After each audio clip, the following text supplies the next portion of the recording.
네, 매우 오랜만에 모셨습니다. 네, 여러분들께서 좋아하시는 기자, 네, 봉지욱 기자 모셨습니다. 어서 오십시오. 네, 안녕하세요. 네, 네. 잘 지내고 계십니까? 네. 휴가 얼마 남았어요? 이달 28일에 네. 사표 수리. 그러니까 사표 수리? 휴가가 61일인가? 그동안 얼마나 일을 한 네. 거예요? 61일 동안이나 휴가가 남을 정도였으니. 그러게요. 네, 그래도 그 휴가를 다 챙겨주네요. 아니 근데 제가 보기에는 딱 봐도 기자인데 기자 그만두면 뭐 하려고 그렇게 그러시는 겁니까? 아니 모르죠. 모르겠어요. 다음 달까지 그냥 네, 일단 좀 편안하게. 아니 뭐 벌어진 일들이 많아가지고요. 또 좀 정리도 하고. 기자 하면서 벌어진 일들. 네.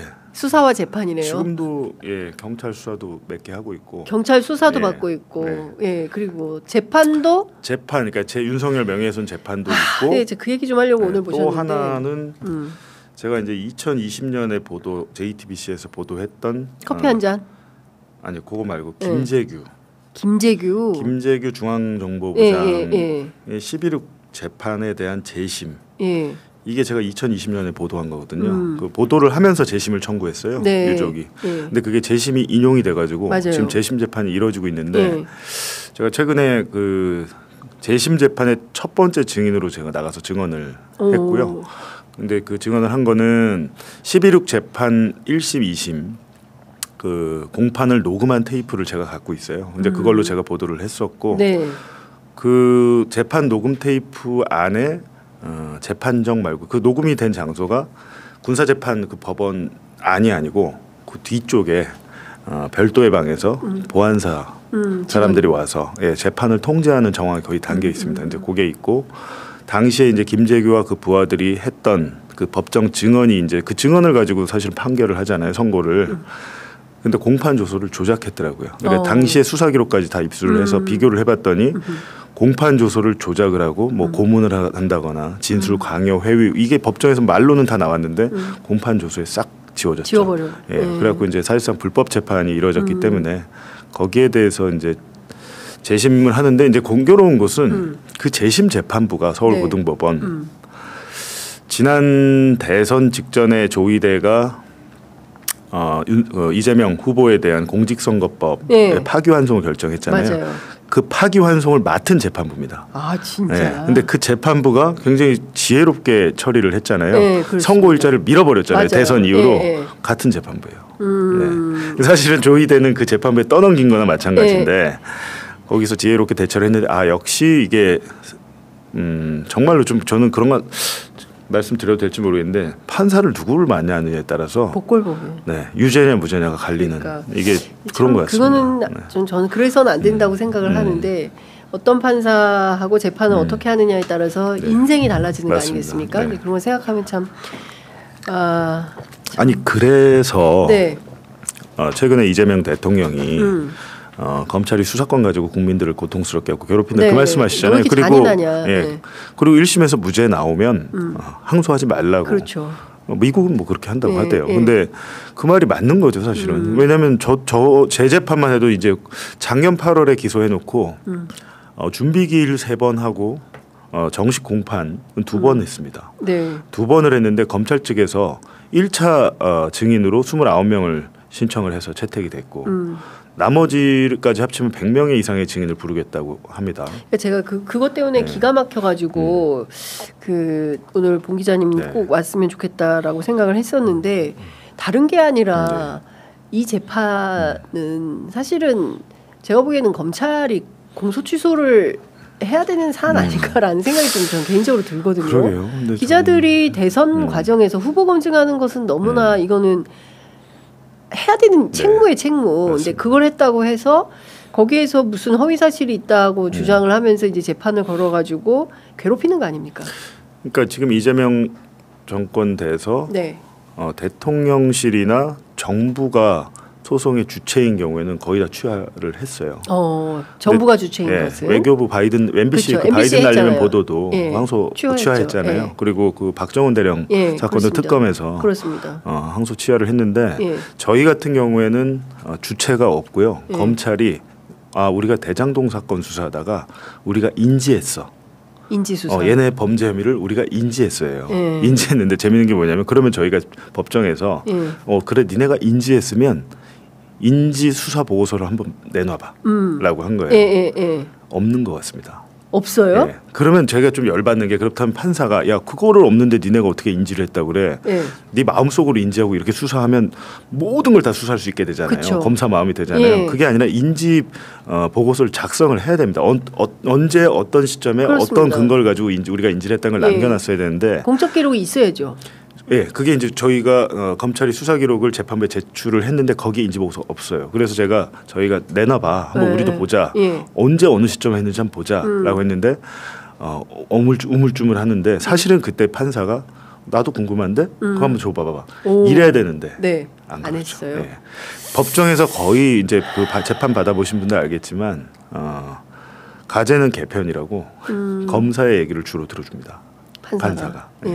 근데 지금 재판부는 모르겠어요. 아직 2번밖에 안 해서 모르겠는데 나름대로 지금 재판부는 합리적이신 건 같아요. 지금 재판부가 누구냐면 최근에 윤석열이 보석 청구했을 때 그 보석 청구 심리가 그 재판부예요. 윤석열 보석 심리 아직 결정 안 했는데. 결정은 안 했죠. 근데 이제 유일하게 그 보석 취소 심리할 때 유일하게 나갔잖아요. 윤석열이. 그렇습니까? 계속 오늘도 안 나갔더만 보니까. 그러니까 최근에도 계속 재판을 13번 이상 안 나가고 하다가 자기 보석 할 때만 나갔는데 그때 좀 화제가 됐습니다. 그 재판장이. 맞아요. 백대현 부장판사인데 제가 나이를 많이 먹긴 많이 먹은 모양입니다. 왜요? 저랑 동갑이더라고요.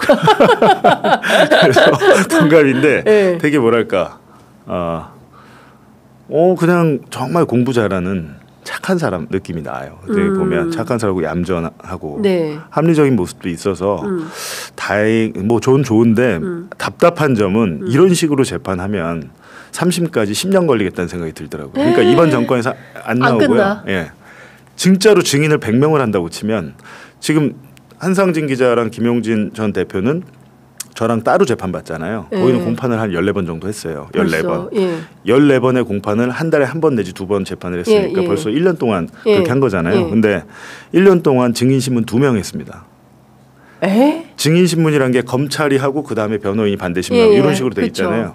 14번 재판하는 동안 증인신문 2명 완료됐어요 지금. 그러니까 이게 말이 안 되는 상황이죠. 아니 근데 지금 100명을 신청했다면서요 검찰이. 100명을 우리가 할 건데 1차적으로 29명을 할게 이렇게 된 거예요. 전체 100명인데 그중에서 1차로 29명 언제까지 하겠다는 거예요? 증인 언제 다 불러? 언제까지는 없습니다. 지금 제가 이제 공판 2번 했다고 그랬잖아요.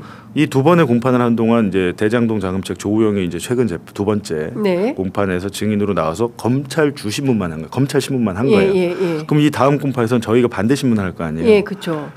그러면 이제 그때 조우영이 끝날 수도 있고, 야 이제 해보니까 한 번 더 해야겠네.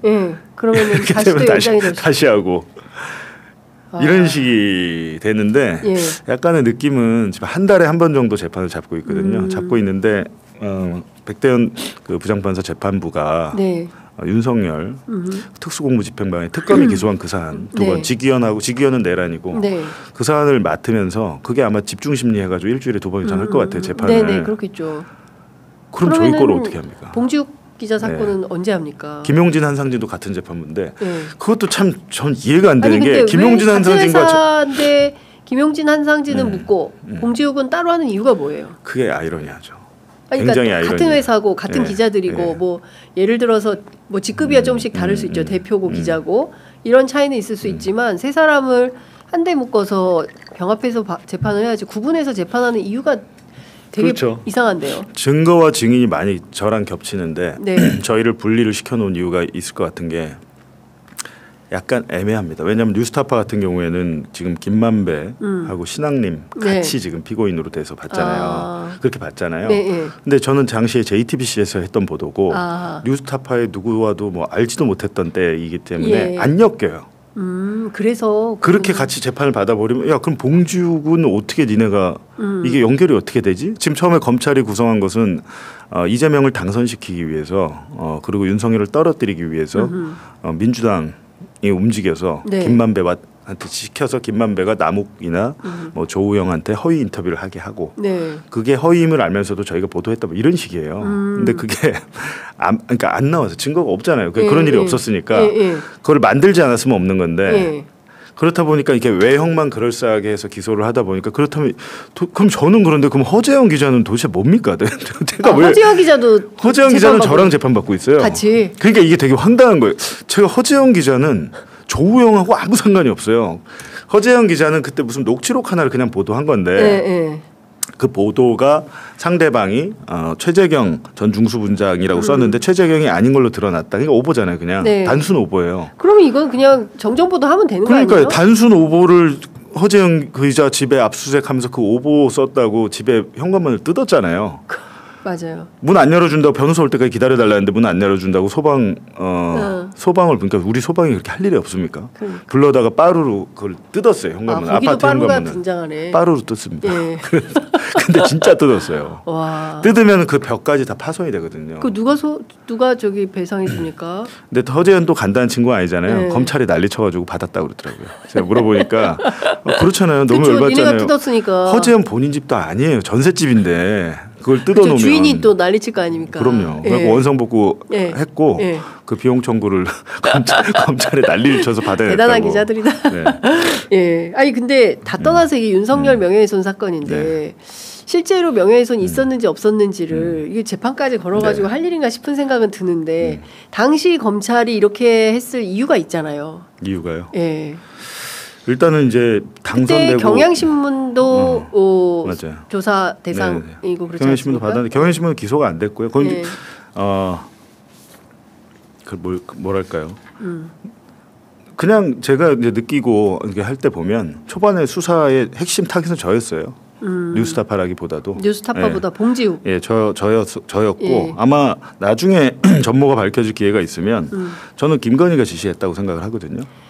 저도 이제야 얘기지만 저는 얘기를 들었어요. 그때. 그러니까 그 초기에. 그러니까 대통령 당선되고 네. 초기에 뭐 관계자한테 듣기로는 뉴스타파보다는 봉지욱 이렇게 얘기가 나오더라고요. 그게 느껴집니다. 재판 과정에서. 아니 압수수색할 때도 때도 에이스는 다 저희 집으로 왔어요. 서울중앙지검 특별수사팀이었잖아요. 예. 반부패 수사 그때 3부였나 하여튼 네. 그 반부패 수사부에 에이스들은 다 저희 집으로 왔고 한상진 기자 집에는 그때 당시 동시 압수수색하니까 수사관 모자르잖아요. 네. 대구지검이나 딴 데서 원정 오신 꼬았어요. 분들, 원정 오신 분들은 한상진 기자죠. 제가 그 한상진 기자는 유일하게 또 그 장면을 카메라 기자 다 찍었잖아요. 예.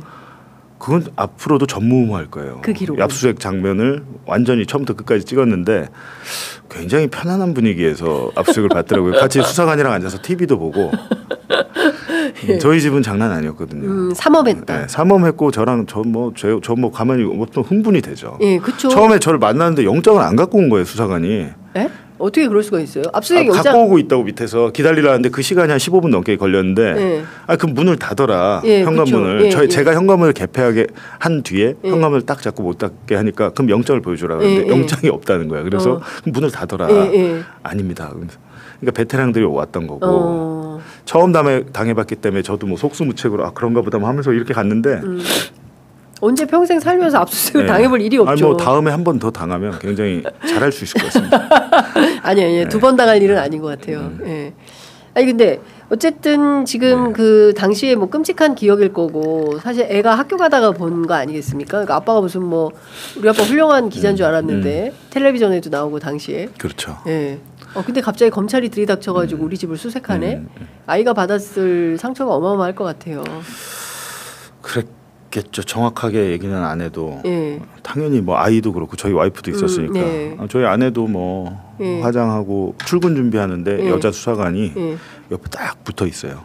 여자 수사관이 남편의 증거를 인멸할까봐 옷 갈아입고 하는 것까지 전부 다. 인권 침해 아닌가요?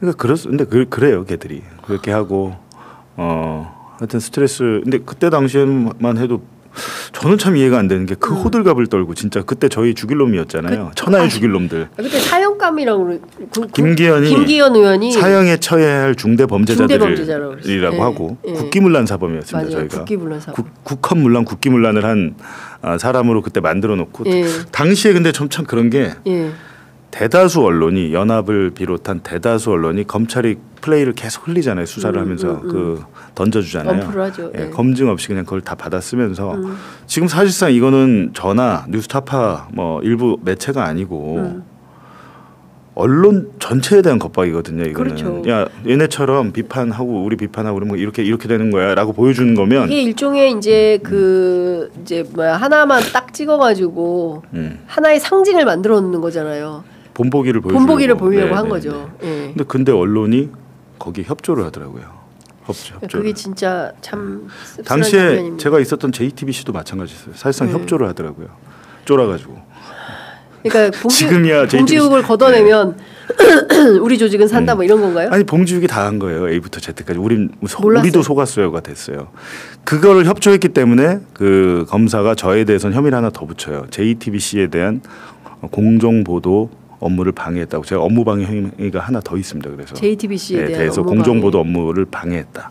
근데 JTBC가 저를 그 혐의로 고소고발한 것도 아닌데 이것도 검사가 그냥 알아서 혐의를 하나 갖다 붙인 거죠. 인지했어 우리가. 그러니까 대한민국에서 검사한테 걸리면 만약에 이제 그런 식으로 얘 진짜 기소해야겠다로 이렇게 걸리면 그렇게 하는 겁니다. 검사 마음대로 혐의도 다 갖다 붙이고 빼고.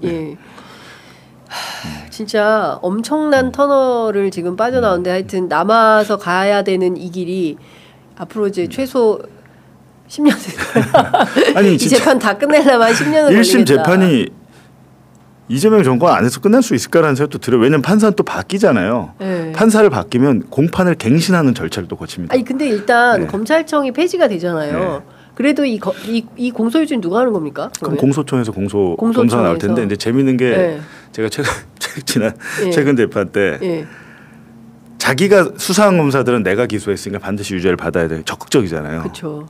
근데 이번에 갔더니 검사가 공판 검사가 바뀌었어요. 수사 검사 그러니까 원래 셋이 들어왔는데 하나 빼고 둘이 바뀌어서 처음 보는 얼굴들이 왔어요. 그래요? 근데 한 사람 검사 한 명은 한 4시간 재판하는 동안 계속 잤어요. 검사가? 네, 그냥 이렇게 딱 눈 감고 이렇게 기술이 있더라고. 이렇게 딱 자는데 4시간을 자면은 푹 잔 거잖아요. 그래갖고 숙면을 취하고 갔습니다. 자기가 수사한 거 아니니까. 그래갖고 제가 진짜 너무 웃기다. 재판에 와서 숙면을 취하고 가는구나. 라고 생각이 들고 얼마나 제가 그걸 보면서 어이가 없었겠어요. 제가 그 법정에 앉아 있는데 야 진짜 얘네 황당한 애들이네 라는 생각입니다. 그래서 사실은 수사와 기소를 분리하자는 게 그런 취지입니다. 기소하는 검사 입장에서 이거 말도 안 되는 사건인데 내가 열심히 할 필요가 뭐 있어 이렇게 생각할 수 있잖아요.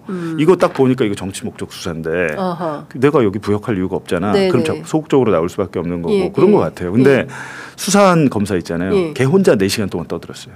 증인신문을 해도 혼자 하더라고 걔.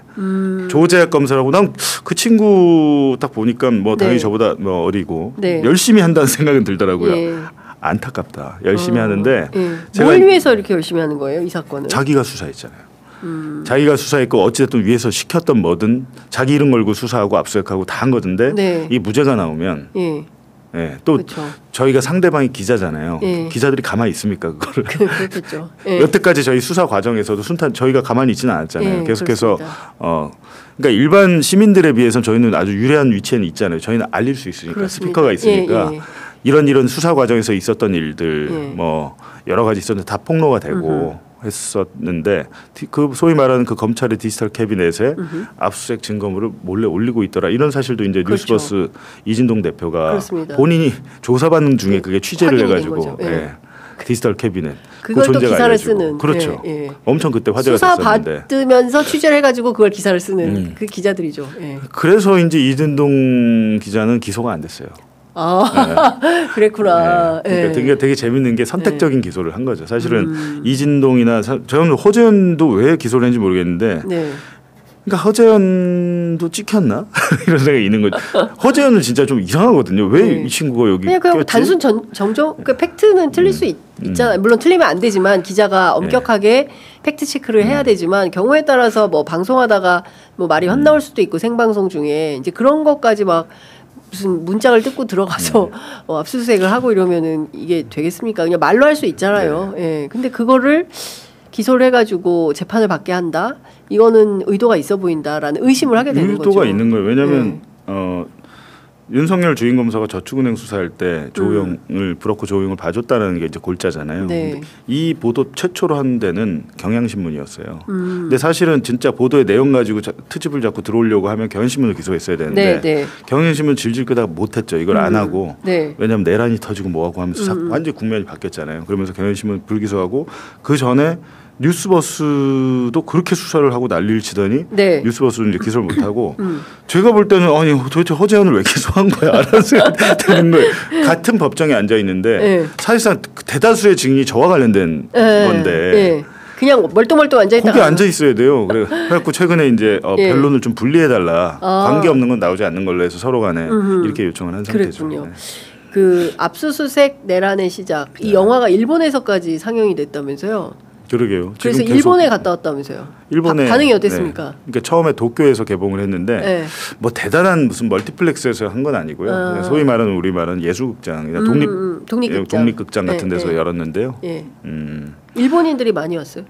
그게 좀 놀랍더라고요. 전 다 교포분들 오실 거라고 생각했는데 그냥 토종 일본인 사람들이 많이 왔어요. 한 절반은 됐던 것 같아요. 끝난 다음에 무슨 좀 뭐 그런 뭐 미디어 시사 같은 거 미디어 시사에는 그 전에 했었는데 그때 제가 안 갔고 이번에 그냥 일반 관객 오픈할 때 갔는데 물론 토크는 했죠. 그때 토크는 했는데 뭐 질답은 없었던 것 같고 주로 얘기하고 이제 끝나고 저희 책이나 뭐 거기서 이제 일본은 특이한 게 책자를 만들어요. 이 책자를 돈 받고 팔더라고. 이 영화와 관련된 정보를 담아가지고 이 브로셔 같은 책자를 한 10,000원 정도 받고 파는데 그걸 딱 파니까 그걸 거기다가 이제 사인을 하면 된다 그래서 사인을 했죠. 근데 일본 사람들 입장에서는 굉장히 놀라운 것 같아요. 이런 일이 별로 없다. 국민들이 촛불을 밝혀가지고 대통령 최고 권력자를 끌어내린 게 지금 한 번도 아니고 두 번째니까. 그렇죠. 굉장히 놀라워하는 것 같고 일본은 그런 문화가 없답니다. 무슨 뭐 촛불 문화나 이런 문화 자체가 없고 되게 부러워하죠. 일본에 저희가 일본 언론이랑 인터뷰했는데 일본 언론은 그냥 기본적으로 정부가 발표하는 것을 신뢰를 깔고 간다고 하더라고요. 그거를 막 트집을 잡아가지고 비판하거나 의심하거나 하지 못하게 한대요. 일본은. 일본 기자 다르죠 우리는. 그렇더라고요. 무슨 저희가 알기로는 일본은 탐사 보도 매체가 없답니다. 그래서 아예 저희 같은 이제 특히 이제 뉴스타파 같은 모델 독립적인 자본으로부터 독립한 탐사 보도 매체가 없어서 굉장히 부러워하고 하고 싶어하는 사람들이 있는데 시민들의 후원으로 해야 될 거잖아요. 근데 그게 쉽지 않은 거죠. 일본이 저희보다 인구가 뭐 2배가 넘게 많지만 전 참 이상해요. 그래갖고 저희 기자 지금 문화가 출입처 문화나 이 모든 게 다 일본식이라고 저는 들었는데.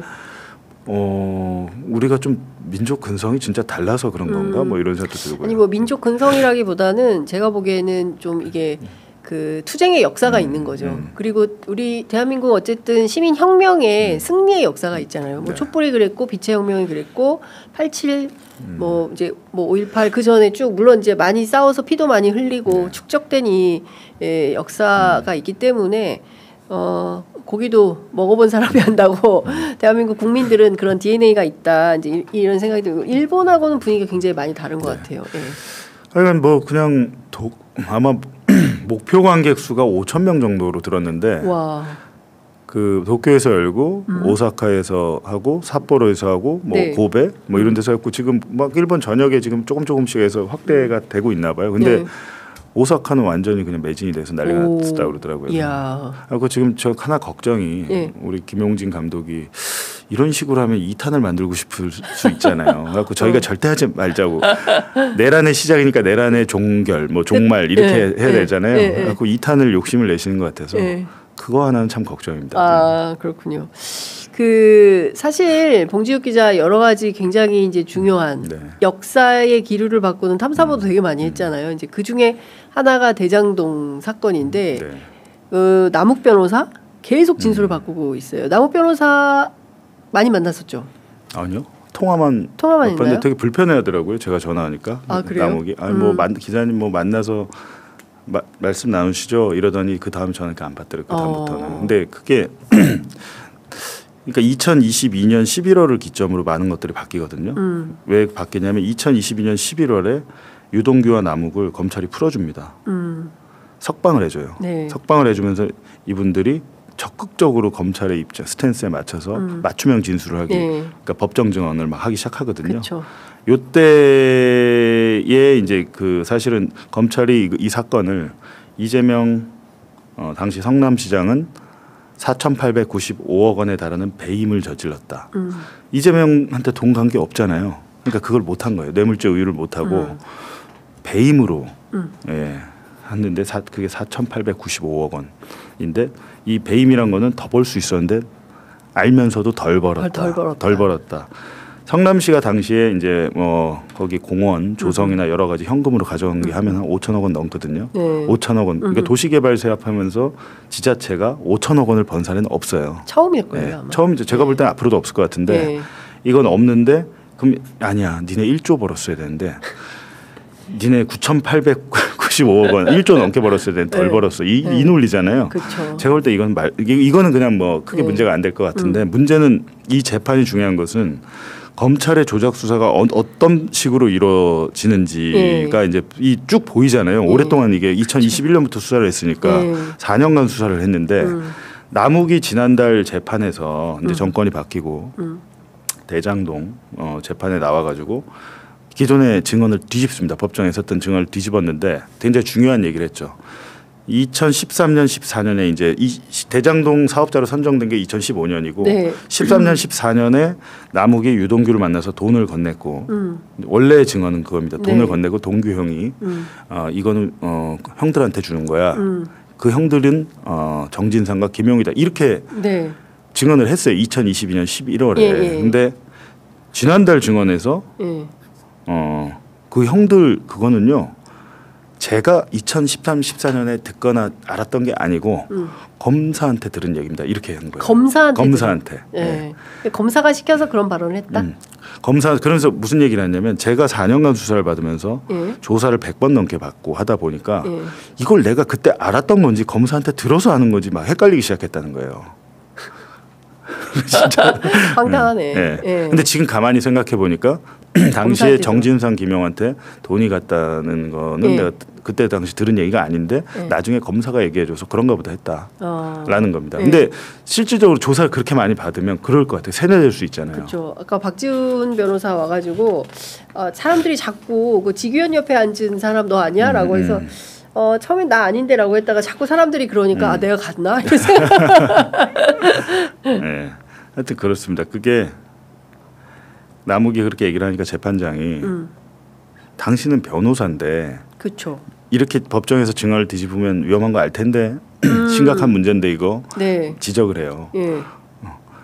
그러니까 나 이제 남욱이 하여튼 제가 앞서 증언은 제가 잘못한 증언입니다. 이렇게 얘기를 한 거예요. 그러니까 위증죄를 감수하겠다는 거잖아요. 근데 중요한 거는 이렇게 되면은 남욱의 증언, 법정 증언은 증거가 안 돼요. 전체가 탄핵해 버립니다. 판사가. 우리가 항상 판결문을 보면 합리적 의심의 여지가 없을 정도로 증명이 돼야만 유죄가 나온 거거든요. 조금이라도 의심이 있으면 무죄 추정의 원칙을 적용한다 이 말이거든요. 근데 남욱이 지금 남욱 유동규 정도가 검찰 측 핵심 증인인데 유동규는 뭐 기존대로 뭐 보니까 뭐 유튜브 열심히 하더만요. 근데 남욱 같은 경우에는 증거에서 배척을 해버리면 얘들이 진짜 다 짜고 한 거 아니야 이런 의심이 들잖아요. 그럼 이 사건 무죄가 되는 거죠. 굉장히 중요한 법정 증언을 했는데 남욱만 그런 게 아니고 정영학 회계사도 정영학 회계사도 이건 대선 전에 재판에서 법정에서 검사가 당시에 이제 토지를 분양했잖아요. 그러니까 아파트 분양할 때 뭐 평당 얼마 이렇게 하잖아요. 평당 뭐 1,300인 거를 검사가 뭐 1,500으로 올려서 자기의 엑셀 파일에 손을 댔다. 검사가. 그러니까 증거에 손을 댔다. 그래갖고 왜 그 평당 가격이 중요하냐면 배임 액수를 계산을 할 때 4,895억 원 그러니까 뻥튀기를 하려고 검사가 평당 가격을 올렸다. 임의로. 그거 제가 한 거 아닙니다. 제 파일은 그렇게 돼 있지도 않는데 그러니까 왜냐하면 파일 형태로 대출이 됐나 봐요. 검찰에. 엑셀 파일에 검찰 숫자를 고친 거예요. 그 증언을 법정에서 한 겁니다. 그러면 공소사실에서 이재명 4,895억 원 배임 이거 그냥 끝나는 거예요. 이렇게 되면. 그러니까 굉장히 핵심적인 증언들이 나오고 있는데 이게 이제 정영학이 그렇게 한 것도 윤석열이 내란을 일으키고 파면이 되고 이 분위기에서 되는 거거든요. 근데 여태까지 이 사람들이 검찰 측에 끌려왔던 이유도 얘기를 해야겠죠. 그렇죠. 예, 왜 내가 이렇게 그렇게 앞서 재판에서 예. 그렇게 허위 증언을 할 수밖에 없었는지 검찰이 협박을 하든지 회유를 했을 거 아닙니까? 네. 근데 저는 많은 의심이 든 게 검사들의 수법이 아마 유동규 씨도 마찬가지고 남욱도 마찬가지고 본인들의 그 부인을 같이 입건하겠다. 왜냐하면 부인들이 사업자 내고 할 때 대표였고 부인의 계좌를 이용하고 막 이랬거든요. 그리고 그 일부 그 범죄 자금이 부인들의 뭐 차량이나 이런 거 구매하는데 다 사용되고 그래서 그렇게 이제 부인까지 입건하겠다고 협박하고 나서면 저라도 부인은 건드리지 말아주십시오. 제가 다 하겠습니다라고 했을 것 같기도 하고 또 하나는 너네 돈 받아서 숨기거나 해외로 빼돌린 게 있는데 요거는 내가 그것까지는 내가 하지 않을게. 유동규 같은 경우는 지금 안 나온 게 뭐냐면 유동규의 딸이 미국에 있습니다. 누나 집에. 그 수사 기록이 나와요. 유동규가 남욱한테 이제 돈을 받으면 그 중에 일부는 해외로 미국으로 보냅니다. 누나한테 그 딸 비용으로. 예. 그래서 근데 그게 액수가 꽤 돼요. 몇 억이 됩니다. 그게. 그렇죠. 미국에 뭐 대학 다니고 그러면 돈 그거에 많이 대해서 그거는 해외로 그 범죄 수익을 빼돌린 거잖아요. 그쵸. 거기에 대해서 검찰이 덮었어요.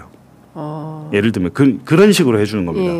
그리고 뭐 유동규가 남욱의 돈을 정민용 변호사를 통해 가지고 뭐 김용한테 배달했다. 그리고 김용 전 부위원장 그것 때문에 재판받고 있는 거잖아요. 그래갖고 뭐 8억 9억을 내가 줬다라고 하는데 김용은 그렇게 만난 사실 자체가 없다 이렇게 하고 있는데 기본적으로 제가 이제 그 수사 기록을 봤을 때 만난 거는 뭐 거기 법정에서 다툼 되겠고 유동규가 많이 있어요. 돈이 필요했어요 그때. 유동규가 당시에 돈이 필요한 정황이 거기 다 나옵니다. 네. 그 정민영 진술도 있고. 근데 검찰은 그런 것들을 쏙 빼고 자기들 이제 취사 선택해서 한 거고 2013년 14년 초기에 남욱이 유동규에게 준 한 3억 원 이상의 돈, 수억 대의 돈도 그 형들한테 줬다고 그랬잖아요. 그게 아니고 당시에 유동규가 예전에 이제 철거업자한테 한 3억 원 가량을 빌렸다가 그 철거업자가 성남도시개발공사 가서 뭐 들어놓고 난리를 쳤던 걸로 이건 제가 제보를 받았었어요. 근데 그 철거업자가 법정에 진술서를 내버렸습니다. 뭐라고요? 원래는 2013년 14년에 유동규 만난 적 없다라고 하다가 그러니까 그것도 그 철거업자도 아마 다른 사건으로 조사를 받았을 거예요. 그러니까 없다고 하다가 나중에 법정에 지금 저희 진술서 낸 거는 그 시기에 3억 원을 변제받았다고. 그럼 유동규가 그 돈이 어디서 났겠어요? 남욱한테 돈 뜯어가지고 갖다 자기 빚 갚은 거잖아요. 그게 지금 들어간 거죠. 그러니까 지금 보면 우리가 이제 그 대장동 사건도 그렇지만 대북송금 사건만 보더라도 이게 검사들이 어떻게 작용을 했는지가 이렇게 보이잖아요. 기자들이 이제 취재를 해보면. 그런데 이 사람들은 늘 좀 뭐랄까 잘못 없다. 이번에도 보면은 그 대북송금 사건과 관련해서 그러니까 그 법무부에서 감찰해가지고 그 연어회 뭐 이런 등등에 대해서 사실관계 확인이 되었다. 교도관들의 이제 그 출정일지 등을 통해서 확인했다고 하니까 지금 대법원 판결을 뒤집겠다는 거냐라고 하면서 박상훈 검사가 채널A 나와서 인터뷰를 하고 그러지 않습니까? 이런 그게 아마 박성용 혼자의 결정은 절대 아니었을 거고 박성용 그러니까 당시에 평검사였는데 당연히 저는 그건 대통령실에서 지시를 했다고 보는데요. 당시의 대통령실 윤석열 대통령실. 지금은 이 사건을 기획하고 그리는 거는 아마 얼추 정도 스케치 정도는 대통령에서 해서 줬다고 저는 생각을 하고요. 이렇게 하는데 구체적인 거기서 물감을 칠하고 하는 것들은 이제 그 현장 검사들이 했겠죠. 근데 박상희가 잘했으니까 미국 연수도 갔다 왔잖아요. 갔다 와서 근데 전 다행인 게 영국 이 사람들이 좀 자주 나와야 돼요. TV 앞에. 검사는 저런 식으로 생각하고 말하는구나라는 걸 국민들이 보니까 야 이래서 검찰을 없애야 되는구나 하는 게 나오잖아요. 최재현이나 뭐 박상영 같은 검사들 자주 좀 나오고 뭐 강백 씨나 뭐 이런 사람들 자주 좀 이렇게 좀 언론 인터뷰나 뭐 국회 청문회 나와서 말을 많이 했으면 좋겠어요. 보여줘야 된다. 그리고 이제 중요한 것은 한두 명 정도는 정말 파면을 시켜서 야 파면이 뭡니까? 구속을 시켜서 징역을 형을 살게 해야겠죠. 조작 수사에 대해 대가를 치르게 해야 된다. 일단 한두 명 정도를 그렇게 해서 해야 되는데 박상용 검사 유력하죠. 그거는 너무 다행히 교도관들이 자기가 덤태기 쓸까봐 그렇죠. 써놓은 거죠 다. 저기서 이제 여러 가지 불법적인 일을 하는데 내가 다 보고도 그냥 묵과하면 공범이 되니까 자기 머리는 좋은 것 같아요. 그거를 출정 일제 다 써서 다행인 거죠. 그리고 지금 박상용 검사 본인이 좀 착각하시는 게 있는데 쌍방울 김성태 회장도 굉장히 흔들리고 있습니다. 지금 저희가 듣기에. 쌍방울 김성태 회장이 만세를 부르면 우리 검찰 개혁의 1등 공신이에요. 그래서 좀 그 김 회장님께서 검찰청에서 벌어졌던 일들, 본인이 듣고 보고 겪었던 일들을 기자회견을 한번 하시면 좋겠다. 쌍방울은 어차피 검찰이 보호 못 해주는 게 이미 그룹이 해체되고 대부분 매각을 하고 있는데 어떤 딜을 했는지 모르겠지만 그 딜을 검찰이 그 약속을 이행 못할 확률이 큽니다. 지금 정권이 바뀌었기 때문에 그럴 바에는 솔직하게 만세를 부르시고 국민적인 응원을 받을 수도 있어요. 그 당시에 어떤 회유와 압박과 뭐 이런 게 있었는지를 비슷하게는 지금 KH그룹의 조경식 부회장이 그 얘기를 하고 있잖아요. 물론 국민의힘에서는 무슨 뭐 범죄자 운운하지만 뭐 김성태 회장은 뭐 그거는 조경식이 중요한 게 아니고요. KH 배상윤 회장이 이제 건강이 너무 안 좋아서 들어와야 됩니다. 지금 캄보디아에 있다는 거죠? 지금 캄보디아가 의료도 그렇고 아마 약을 여기서 공수해서 뭐 누군가 대주는 것 같은데 당뇨가 엄청 심하고 합병증이 있어가지고 한국에 들어와서 치료를 받아야 되는 상황이고 지금 변호인도 선임이 된 상태예요. 자기가 이제 들어와서 여러 가지 조사를 받아야 되니까. 그래서 이제 저희가 듣기로는 검찰 쪽에서 이제 진술, 회유, 좀 맞춤형 진술해달라 이런 요청들, 그 녹음 파일이 있다고 합니다. 녹음 파일이? 제가 KH 그 임원들을 만난 적이 있어요. 그래서 들어보니까 회장님이 배상윤 회장님이 저랑 인터뷰를 하고 싶다 그랬대요. 배상윤 회장이 저를 알고 좋아한다. 배상윤 회장이 봉 기자랑 인터뷰를 하고 싶다고 한다. 캄보디아 가야 되겠네. 아니 그래서 가려고 해서 갔는데 차일피일 미루는 사정이 있는데 제가 그걸 좀 말하긴 그렇고. 근데 제가 볼 때 시간의 문제다. 시간상의 문제지 머지않아서 올해 안에는 들어올 수밖에 없는 건강 문제도 들어올 텐데 가든지 오든지 뭐 꼭 저랑 인터뷰를 안 해도 들어와서 그냥 국회에서 할 수도 있잖아요. 기자회견을 할 수도 있고 그렇게 하면 그 물증이 있으니까 좋을 것 같습니다. 녹음 파일이 있다는 거잖아요. 검찰 쪽에 진술 그러니까 그런 물적 증거가 있다고. 물적 증거가 있다. 녹음 파일이겠죠. 그러면 그것도 이제 내놓고 다 하겠다는 거잖아요. 그러니까 건강도 안 좋고 하니까 와서 연말이 가기 전에 배상윤 귀국해서 관련된 입장을 밝힌다. 그러면 김성태 회장도 상당히 흔들린다고 하면 김성태 회장도 같이 두 분 뭐 그러니까요. 김성태 회장은 지금 회사가 쫄딱 망하고 다 상장 폐지되고 뭐 사옥도 매각하고 하던데 쌍방울이랑 브랜드도 다 팔았어요. 팔고 집에서 지금 두문불출 한다는 얘기가 있어서 뭐 하여튼 근데 고민이 기자들의 뭐 이런 많겠죠. 거는 일체 좀 안 받는 것 같던데 전화번호도 바꾸고 막 그래가지고 그런데 아마 배상윤이 그렇게 나오면 같이 하지 않을까요? 그러니까요. 그러니까 사실 이 그동안 그 뒤에서 검찰에 의해서 조작하고 했던 것들이 많이 밝혀졌잖아요. 특히 저는 그 대표적인 게 그 서울시 공무원 간첩 조작 사건 아닌가 싶어요. 근데 그 이후에도 그러니까 정치인 이재명을 타깃으로 해가지고 이렇게 어마어마한 사건을 만들고 끝내 이게 이제 조희대 대법원장에 의해서 파기환송까지 물론 이제 여러 가지 사건들이 있으니까요. 근데 이게 엄청난 거거든요, 사실은. 이게 그냥 묵과하기 어려운 어마어마한 대한민국의 역사의 기류를 바꾸는 이런 일인 건데 어쨌든 이제 검찰청은 문을 닫게 됐어요.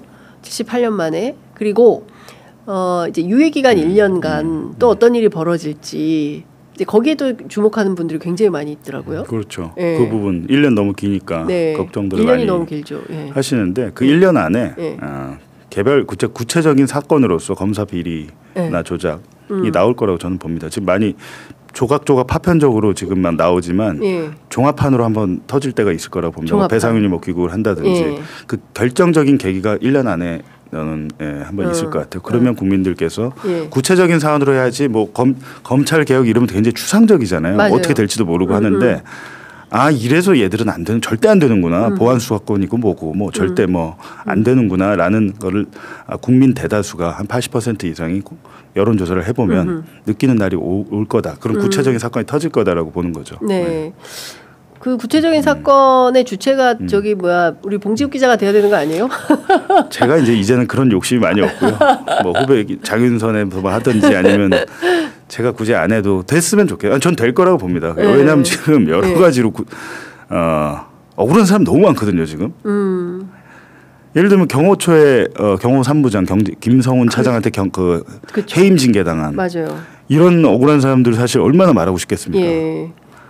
그렇잖아요. 그렇죠. 당시에 무슨 일이 있었는지. 근데 본인의 지금 징계 취소 뭐랄까 인사혁신처에서 할 수 있나 봐요. 한번 판단을 받아볼 수 있나 봐요. 근데 그런 것들이 뒤에 이제 남아 있기 때문에 조용히 할 뿐이지 내부에 있는 사람들 중에 진짜 부글부글한 사람 엄청 많을 거다. 그렇죠. 그 검사들이라고 검사 2,300명이 똑같이 생각할까요? 아닐걸요? 그러니까 이문정 검사 같은 사람도 있는 거고 제2, 제3의 이문정이 있을 확률이 있죠. 그렇죠. 이분들이 들고 일어날 확률이 있습니다. 그러니까요. 근데 진짜 너무한 것 같아요. 이문정 검사장을 향해서 조롱하고 있는 거잖아요. 특검 네가 파견 가. 제가 듣기로는 동부지검 검사들이 이문정 지검장의 말을 안 듣는데요. 검사들뿐만이 아니고 수사과나 뭐 직원들 있잖아요. 수사관들도. 네. 와. 그러니까 뭐 행정 직원들도 있잖아요. 그냥 수사과나 그렇죠. 일선 말을 안 듣는다고요. 이문정 검사장 말을. 그러면 조직이 어떻게 돌아갑니까? 검사장 말을 안 들어버리면. 지검장인데 지검장 말을 안 듣고 이러면 일이 돌아가겠습니까? 그러니까 이거 완전히 저기잖아요. 쉽지 않죠. KBS 사장 한 명 바꾼다고 KBS 바뀔까요? 똑같은 겁니다. 이게 조직이 클수록 이문정 지검장 혼자는 굉장히 힘들 것이다라고 해서 그래서 저희가 시스템 개혁을 하는 거잖아요. 아예 없애버리고 시스템적으로 개혁을 하지만 그 사람들 시스템만 바꿔놓고 그 사람들 거기서 돌려서 쓰면 안 되죠. 그렇죠. 사실 뭐 억울한 사람 하니까 백혜령 경정도 생각이 나고 이러는데 김건희 씨에 대해서는 진짜 김건희가 배운 것 같다. 사실상 봉지욱을 딱 찍어놓고 괴롭혀야겠다 이렇게 생각한 건 김건희인 것 같다. 그럴 거예요. 예, 라는 느낌을 여러 군데에서 받는다고. 예. 아니 뭐 조사만 피의자 이제 조사 받으러 갈 때 한상준 기자가 먼저 갔거든요. 검찰에 먼저 갔는데 그때 포토라인 없었어요. 저 가니까 그냥 딱 포토라인 만들어 기다리고 있더라고. 비주얼 그것만 봐도 다르죠. 이게 대우가 다르고 혐의도 추가되고 저는 별도로 기소해주고 뭐 하여튼 그랬는데 거물급이네. 그 호들갑을 떨고 난리를 쳤던 사건이 지금 법정에 저희가 재판 받으러 가면 기자 한두 명 들어옵니다. 초반에 저희가 재판 받을 때는 한 20명 가까이 들어왔었어요. 근데 지금 언론 관심 사안이 아니에요. 지금 잊혀지는 사건이 돼가지고. 좀 외롭죠. 좀 계속해서 좀 언론의 관심을 받아야 되는데.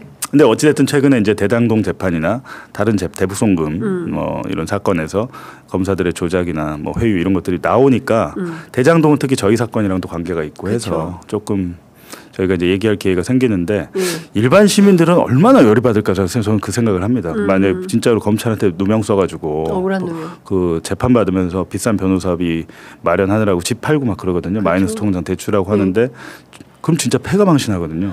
대통령이 얼마 전에 얘기했잖아요. 대통령이 그 심정을 본인이 당해봤기 때문에 누구보다 그런 검찰 개혁이 아니라 사실 검찰을 해체시키는 거나 마찬가지 그 정도의 그 강한 대선 공약을 바로 이행한 거잖아요. 근데 그거는 본인이 철저하게 당해봤기 때문에 저는 가능하다. 저도 당해봤기 때문에 보안 수사권 웃기고 있나 이런 생각을 하거든요.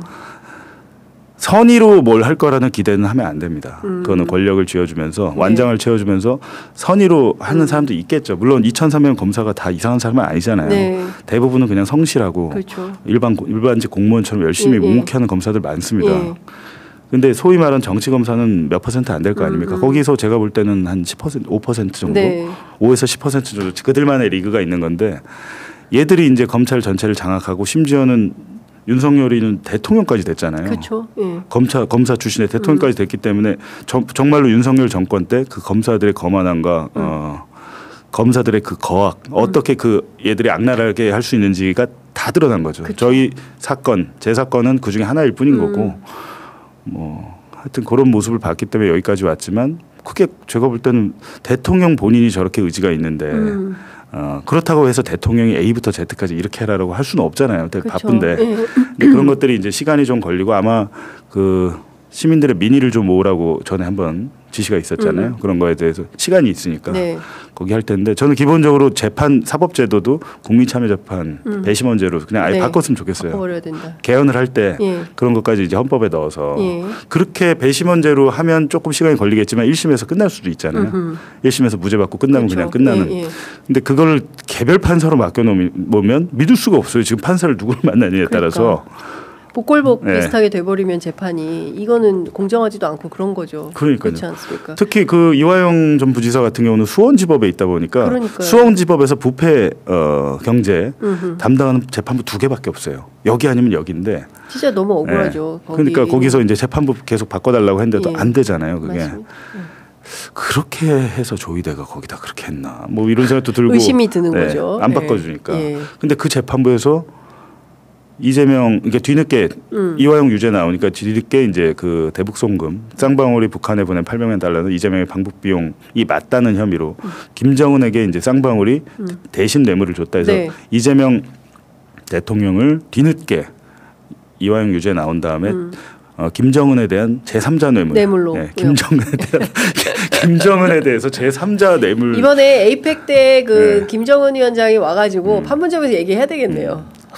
그러니까 참 진짜 참 이렇게 보면 뭐랄까 얼토당토한타 그러니까 상식의 눈높이에서 보면 그러니까 너무 뻔하잖아요. 근데 그게 뭐 거대한 음모를 가지고 뭔가 있을 거라고 생각하고 수사를 하는 게 저는 참 때로는 이렇게까지라는 생각이 좀 드는데 이재명 제3자 북한에 대한 제3자 뇌물 혐의로 재판을 하는 재판부가 이화영을 앞서 유죄를 준 같은 재판부예요. 그렇죠. 이게 말이 되나요? 그러니까. 그러면 이재명 무조건 개판 하나만 그냥 유죄죠. 왜냐하면 자기가 했던 판결을 뒤집을 수 있나요? 그러니까요. 그러니까 이런 것들이 정말 큰 문제죠.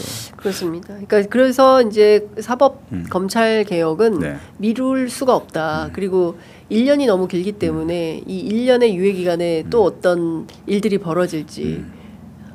물론 이제 그 검사들에 대해서도 뭐 열심히 취재해가지고 검사 비리 같은 거 뭐 다 밝혀져서 이래서 검찰 개혁 될 수밖에 없다라는 국민적 공감대가 생길 거다. 뭐 누군가는 할 거다. 재밌는 거는 근데 제 생각에 검찰이 내가 검사인데 지금 이 검찰이 너무 마음에 안 들어.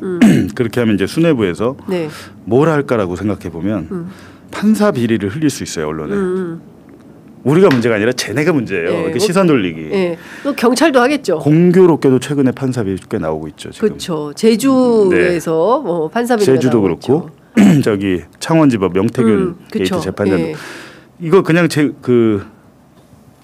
생각입니다. 충분히 전 그럴 수 있을 거라고 봐요. 언론의 판사의 문제점 우리가 아니라 법원이 더 문제입니다라고 언론 플레이를 할 수 있잖아요. 뭐 이제 뭐 연예인 사건 터뜨리고 이런 거는 우리 국민들께서 너무 잘 알죠. 야, 이제는 뭐 속지 않아요. 또 장난치네 하는데 그걸로 안 통하니까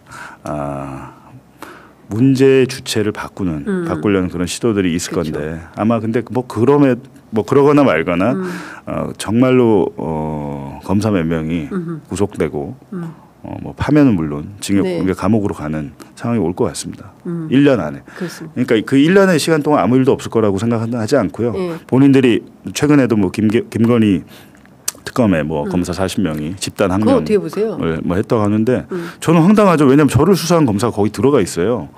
아까 말씀드렸듯이 그 혐의를 하나 더 붙이고 별짓을 다 했던 그 검사가 지금 특검팀에 파견가 있습니까? 들어가 있고 뭐 부장검사 강백신 부장이나 이제 부장검사 정도만 이제 고검으로 좌천이 됐고 나머지 그 밑에는 아무 이상이 없습니다.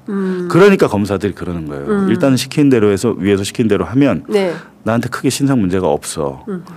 강백신 정권 바뀌면 나 한 자리 할 거야 생각할걸요. 내가 그때까지 난 핍박을 당하는 거야라고 생각을 할 텐데 그 일선 검사들 이제 부장 이하 부부장이나 그 밑에 평검사들까지 신변에 별 문제 없습니다. 계속 재판도 들어오고 특검도 가고 심지어 이제 이건웅 검사 한상진 자택을 압수수색했던 이건웅 검사는 한상진 자택을 압수수색할 때 한상진의 노트북을 열어봤잖아요. 근데 영장에 노트북 열지 말라고 돼 있었어요. 그러니까 영장 범위를 벗어난 불법 압수수색을 한 게 한상진 기자는 다 촬영을 했으니까 영상에 남아 있는데 증거가 다 있네. 저희가 뭐 보도도 많이 했고 불법 압수수색을 했잖아요. 그래서 지금 한상진 기자가 뭐 고소를 한다고 하던데 그분은 대검찰청 검찰연구원으로 영전했어요. 검찰연구원으로. 아니 정성호 법무에서. 그러니까 그런 것들이 물론 뭐 모든 그런 깨알 디테일까지 다 알고 인사를 할 수는 없겠습니다만은 네. 저희 입장에서는 저희는 알고 있는 사실이기 때문에 말씀을 드리고 예. 뭐 검사들은 본인들이 높은 사람이라고 생각하니까 공인이라는 측면에서 제가 이제 실명으로 말씀드리는 거죠. 본인들은 기본적으로 임용할 때부터 상급 공무원이라고 생각을 하는 것 같더라고요. 네. 네. 거기서 이제 부부장 되면은 뭐 1, 2급 되는 거고 자기들은 그렇게 생각을 하더라고요. 네. 여러 가지 검사장에 대한 차량 제공이나 이런 것들 등등 해가지고 싹 다 예. 없애야 된다. 없애야 된다. 지금 특활비는 없어졌잖아요. 예. 특수활동비 없어서 수사 못한다고 정유미 창원지검장 예. 전에 그분도 예. 어디서 좌천돼서 막 이프로스에 글 쓰시던데 예. 법무연수원가 있죠. 특검 김건희 특검의 검사들이 창원지검 수사팀 검사들도 다 들어가 있거든요.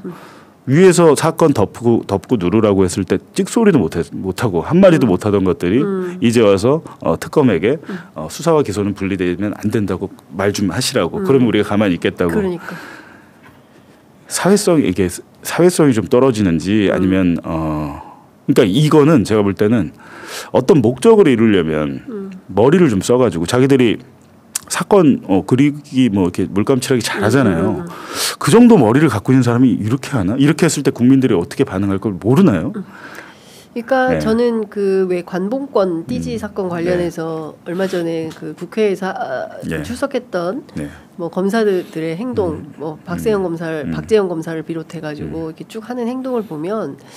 아직 자기들만의 리그에서 이 판을 뒤집어 엎을 수 있다는 자신감이 있는 것 같아요. 그러니까 지금 어쨌든 정권 초기고 국민들의 여론의 지지가 좋으니까 가지만 찬바람 불고 내년 돌아가고 뭐 우리가 몇 가지 사건을 터뜨리면 흔들 수 있다라는 자신감이 있는 것 같아요. 그러니까 나와서 그렇게 오만방자한 주장을 하는 게 아닌가. 40명 연명도 안 했잖아요. 비겁하게 다 숨어버리고 네. 40명 일동이라는 걸 참 좋아하는 것 같아. 예? 그래서 자기들의 입장을 내놓고 민중기 특검 판사 출신이니까 목줄 딱 잡고 당신 떠들어 이렇게 하는 거 아닙니까? 굉장히 오만한 거죠. 예. 근데 아마 지금 아뜨거 할 거고 몇 명은 또 발 빼고 자기들끼리 이제 자중질환이 났을 거예요. 근데 이제 검사들끼리도 네. 제가 볼 때는 몇 명의 검사는 중징계를 해서 네. 네. 일벌백계를 하는 모습. 그리고 열심히 하는 검사들은 포상을 하고. 네. 그래갖고 거기 안에서 자중질환이 일어나고 네. 갈릴 겁니다. 그게. 그렇죠. 네. 그렇게 해서 하면 될 것 같고. 신상 필벌해야 된다. 말씀드리지만 머지않아서 우리 당군일의 최대 검사 비리 이런 것들이 나올 거다라는 말씀입니다. 야, 아니 뭐 제가 그게 아니고 이거 하고 있는 것 같은데. 아니 그게 제가 뭐 취재해서 그게 아니고 또 오해하시니까 이거 말해놓고 안 하면 또 욕 먹어요. 그래 그게 아니고 아까 말씀드렸듯이 KH 배상윤이 들어온다거나 하면 여러 가지 그런 것들이 좀 해보죠. 나올 것이다. 일잘하니까. 너무 스트레스 많이 받아가지고 아니 근데 사실 저도 박상용 검사가 걸어가지고 재판 받고 있잖아요. 그거 말고 한동훈 대표가 걸어가지고 재판 받고 있잖아요. 저도 두 건의 재판이 있어요. 하나는 민사, 하나는 형사인데 그냥 자다가도 벌떡 일어나져요. 아니 더 황당한 거는 솔직히 말하면은 박상용 검사 건은 그 이성윤 지검장 출신이 인터뷰, 그러니까 그 국회의원 되고 나서 첫 번째 국회 법사위 때 질의한 내용을 불러서 인터뷰를 한 거예요. 그게 허위사실 유포라는 건데 그 참 기가 막히죠. 그런 걸로 몇 년 재판 받는 겁니다. 그럼 박상영 본인이 한 건가요? 본인이 했겠어요. 그러니까 누가 검사가 저한테 얘기해 주더라고요. 기자님 그거 준비 잘하셔야 됩니다. 이건 박상용 개인이 하는 게 아니라 대검이 하는 겁니다. 대검이 조직적으로 하는 겁니다. 그러니까 준비 얼레벌레 하시면 안 됩니다. 좋은 변호사 쓰란 얘기죠. 돈 많이 쓰고. 여러분 장윤선 취재 편의점 구독, 좋아요, 후원 예, 부탁드립니다. 이 변호사비 많이 들어요. 네, 그런 얘기를 하는 겁니다. 네. 근데 이거는 찍어놓고 하는 거예요. 그런데 사람이 저도 사실 어떻게 하다 보니까 이 편의점을 이제 이게 하게 되는 건데 이거를 중간에 우리가 그렇잖아요. 당군 일의 최대 검사비리 나올 겁니다. 해놓고 안 하면 또 욕먹잖아요. 문 열어놓고 안 하면 안 되니까 책임감 때문에 우리가 가긴 하지만 이게 참 힘들잖아요. 그러니까 재판 걸리면 그거 대응해야죠. 또 누가 고소하면은 경찰서에 의견서 보내야 되죠. 또 출석해가지고 조사 받아야 되죠. 맞습니다. 사실은 우리가 이렇게 하게 된 게 다 윤석열 때문이에요. 네. 윤석열 때 우리가 다 이렇게 적극적으로 막 하게 되는 거거든요. 네. 근데 이러면 이제 후과는 또 개인이 치러야 돼요. 그러니까요. 네. 그러니까 얼마나 힘들겠어요. 편의점 구독자 100만 넘기면 취재 마트로 마트로 승격하는 걸로. 편의점 좀 작으니까. 아니 왜 오늘 그거 안 갖고 왔어요? 봉지욱의 오프 더 레코드. 아 이제 많이 왔습니다. 근데 30만 명 넘었기 때문에 30만 개인 채널 30만 명 넘으니까 뭐 제가 뭐 아니 뭐 욱수수도 한다는데 욱수수. 그거는 그냥 뭐 돌아가면서 채널 돌아가면서 저희 뭐 그냥 사실 심각하게 하지는 않고. 아니 근데 먹방을 그렇게 뭐 맛있게 먹는다는 소문이 있어요. 뭐 이명수가 그 특기니까요. 이명수 확실히 뭐 최근에 휴먼 스토리 안 먹으면서 하니까 종점이 떨어져. 네. 먹어야 되는구나. 네. 그리고 뭐 오늘은 왜 안 먹냐고 뭐라 하시는 분들이 그럼 광고예요? 광고로 먹는 거예요? 그냥 저희가 사서 먹고. 근데 동네에서 뭐 예를 들면 삼계탕집 있다. 근데 맛좀 먹어보니까 맛있네. 우리가 포장해서 왔는데 그 홍보를 좀 해드리죠. 맛있다고. 그리고 기자들이야. 그냥 뭐 복숭아 같은 거 누가 보내주시면 이 복숭아 맛있네. 라고 하면 댓글에 어떻게 사는지 좀 알려주세요. 그러니까 박스에 보니까 전화번호가 있더라고요. 그럼 읽어드리고. 그러면 또 주문이 폭주했다고 하더라고요. 뭐 그런 식으로 해서 저희는 광고비 받지 않습니다. 광고비 받지 않고 지금 저희가 최근에 뭐 이번 추석 때는 무슨 곡물 효소 이런 거 파는데 다 이제 작은 기업들이잖아요. 중소기업 이하 작은 기업, 영세 기업들인데 영세 자영업자라고 표현하는 게 맞을 것 같아요. 근데 그분들에게 광고비만 받고 만약에 안 팔리면 본인들이 손해를 보니까 저희는 그렇게 하지 않고 제가 몇 개 했을 때는 판매 수익의 일부를 받는 걸로 광고비는 없고 판매 수익의 일부를 받는 걸로 해서 그렇게 괜찮은 것 같아요. 덜 미안하고 안 팔렸을 때 저희도 덜 미안하고.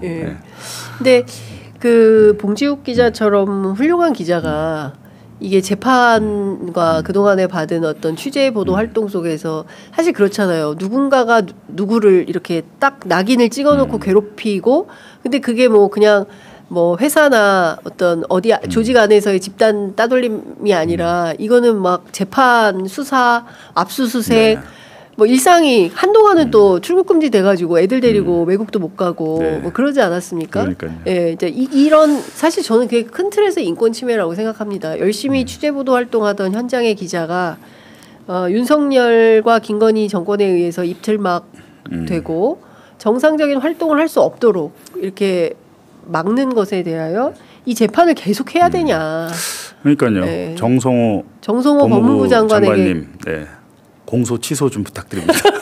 제가 사실 오늘 봉지욱 기자 인터뷰를 빙자해서 사실 그 얘기를 좀 하고 싶었어요. 정성호 장관님이 나서서 기자들이 다 떠나서 대선 후보 검증 안 합니까? 전 세계 모든 언론이 다 하는 거예요. 그거 안 하면 직무유기예요, 기자들이. 그렇죠. 그거 했다고 해서 명예훼손이라고 주장하고 그것도 딱 찍어가지고.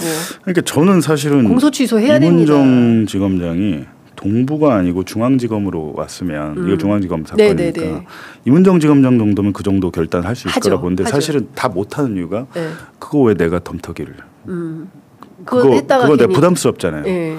그걸 왜 내가 나서서 해야 돼? 라고 하는 거고 그냥 이미 법원에 넘어갔으니까 법원에서 무죄 받으면 되잖아. 이 논리로 나오는데 이 정도 결단을 할 수 있는 것은 이제 뭐 검찰총장인데 검찰총장이야 뭐 임명을 하겠습니까? 1년밖에 안 남았는데. 그러니까 지금 할 수 있는 것은 법무부 장관이 노만석 대행이 하겠습니까? 그러니까. 지금 뭐 하고 있는데. 정성호 법무부 장관님 이 방송 보시면 공소 취소라는 제도가 있습니다. 윤석열이는 구속 취소를 당했지만 저희도 공소 취소 당하고 싶습니다.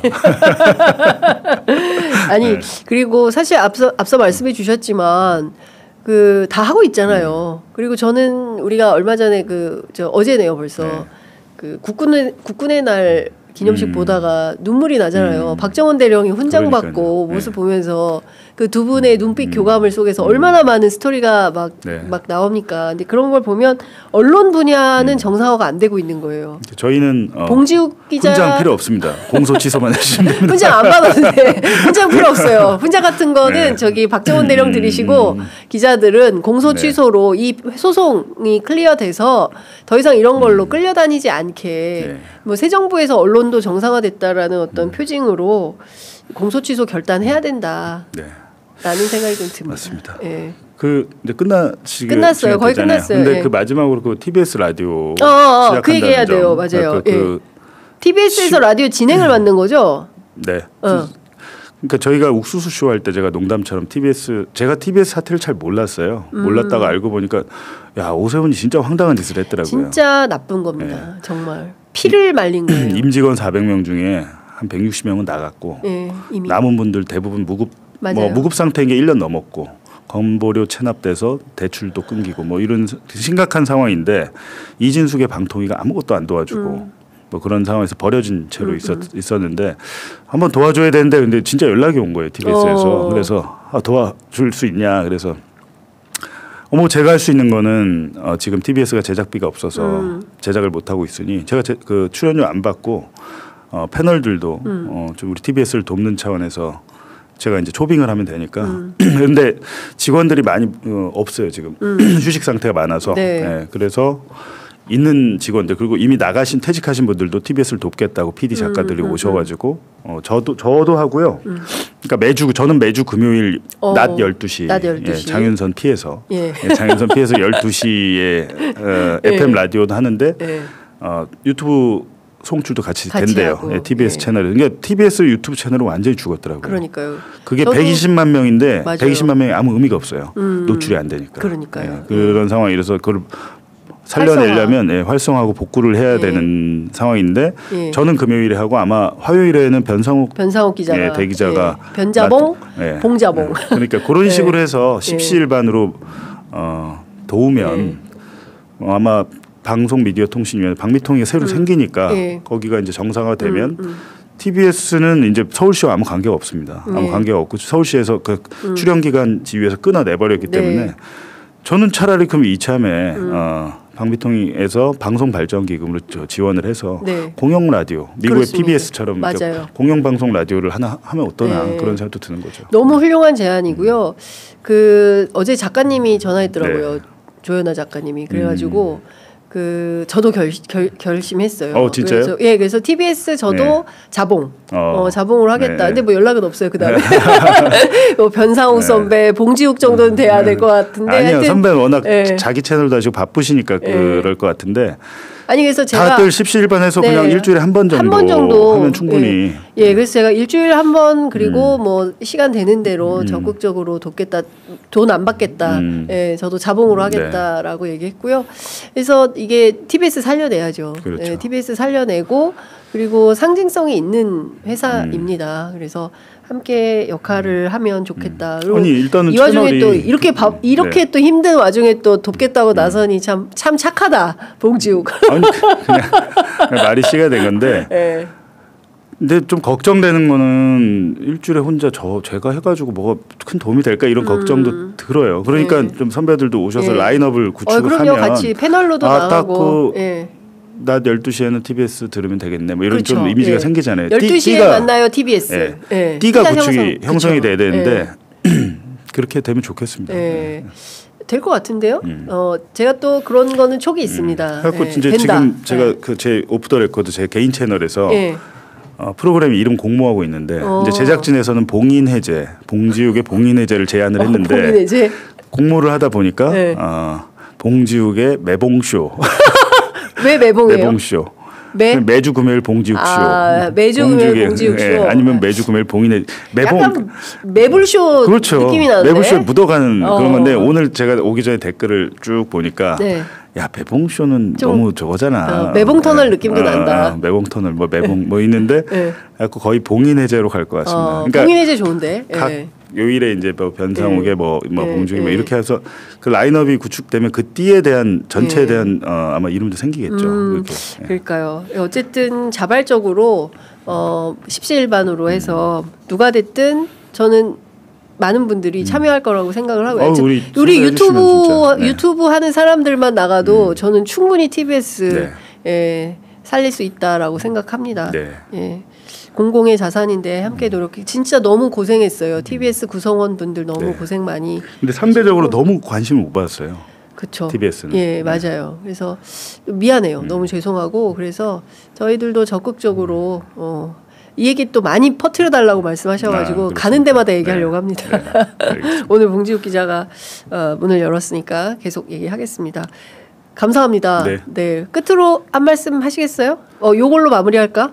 아니 뭐 봉인 해제 지금 뭐 라디오는 제가 열심히 준비를 해야 되겠고 네. 이번에 이례적으로 좀 긴 추석 연휴인데 예, 좀 모두들 푹 쉬시고 저는 주식을 안 하는데 되게 후회돼요. 그러니까 이재명 정권 바뀌면서 했어야 되는데 주식을 저는 주식을 근데 왜 안 하냐면 할 줄을 뭘 해본 적이 없어가지고 어떻게 사는지 선배도 그러세요? 몰라요. 그러니까 근데 제가 볼 때는 이 주식 한 5천 포인트 이상 갈 것 같은데 갈 것 같아요. 야 대통령 한 명만 바뀌어도 이렇게 바뀌는구나 그렇죠. 나라가 정상 국가가 되니까 그러니까 그런 측면에서 저희 어머니는 또 하세요. 화색이 돌고 있습니다. 저희 어머니가 윤석열 정권에서 진짜 노후 자금 많은 부분을 손해를 보셨다가 회복을 해서 지금 이익이 났어요. 와. 그러니까 손주들 용돈도 많이 주시고 얼마나 좋습니까? 괜찮네, 괜찮네. 그러니까 좋다. 아니 이제 진짜 그런 거 같아요. 그래서 저 구교용 기자가 장윤선 선배가 주식하기 시작하면 우리 다 나와야 된다.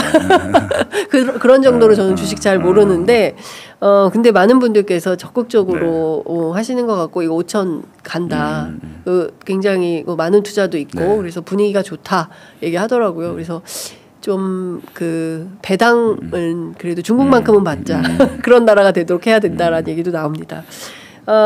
TBS 라디오 하게 되니까 뭐 또 다양한 얘기를 통해서 언론인으로 계속 우리가 만날 수 있을 것 같다는 또 설레임도 드네요. 라디오 기대하겠습니다. 네, 뭐 함께 해주신다니까 더 감사합니다. 네, 같이 하겠습니다. 고 투게더입니다. 네, 오늘 말씀 너무 감사드립니다. 고맙습니다. 네, 고맙습니다.